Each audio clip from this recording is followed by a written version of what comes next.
આ ગાંધીનું ગુજરાત છે અને કોંગ્રેસની જે નીતિ રહી છે કે દરેક હાથને કામ અને એને એના કામના પ્રમાણમાં સપ્રમાણમાં વેતન મળે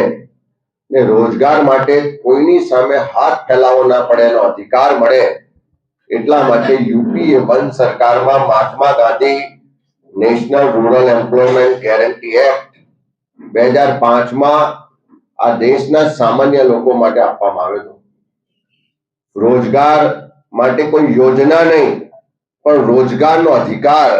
આ દેશના લોકોને કોંગ્રેસની સરકારે આપ્યો અને આ મનરેગાના કાયદાના માધ્યમથી આખા દેશના લોકોને અધિકાર આપ્યો કે વર્ષમાં ઓછામાં ઓછા 100 દિવસની રોજગારી એને મળે અને માંગ આધારિત એટલે કે જ્યારે પણ એને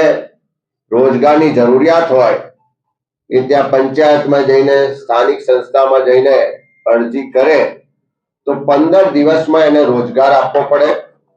અને જો તંત્ર રોજગાર આપવામાં નિષ્ફળ નીવડે કે રોજગાર ના આપી શકે તો એને બેરોજગારી ભથ્થું આપવું પડે. રોજગારની સાથે સાથે એ ગ્રામ્ય વિસ્તાર કે ગામડામાં માળખાગત સુવિધાઓ વધે, ગામડામાં રોજગારી વધે અને એના કારણે જે ગામડા તૂટે છે રોજગારી માટે શહેરો તરફની જે દોડ છે એ અટકે એ ઉદ્દેશ સાથે આ મનરેગાનો કાયદો અમલમાં આવ્યો અને એ વિકાસના કામ કયા કરવા, દરેક ગામને શું જરૂરિયાત છે એ નક્કી કરવાનો અધિકાર પણ ત્યાંની ગ્રામ સભા ગ્રામ પંચાયતોને આપ્યો.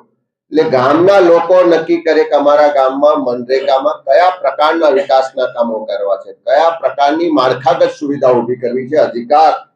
એ કોંગ્રેસની સરકારે ગ્રામ પંચાયત ને ગ્રામ સભાઓને આપેલો. સાથે સાથે એમાં કોઈ કોન્ટ્રાક્ટરો વધારે રસ ના લે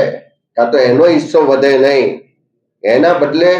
રોજગાર માટે જે મજદૂરો છે એના પર ફોકસ રાખીને જે રેશિયો નક્કી કર્યો એ પણ 60% લેબર ને 40% મટીરિયલનો રેશિયો નક્કી કર્યો. એટલે વધારે ફોકસ રોજગાર પર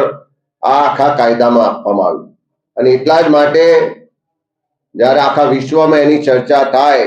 ત્યારે બધાએ સ્વીકારવું પડે કે આખા વિશ્વમાં રોજગારી આપતો સૌથી મોટો જો કોઈ કાર્યક્રમ હોય તો આ મનરેગાનો કાર્યક્રમ કાયદો આખા વિશ્વએ સ્વીકાર્યો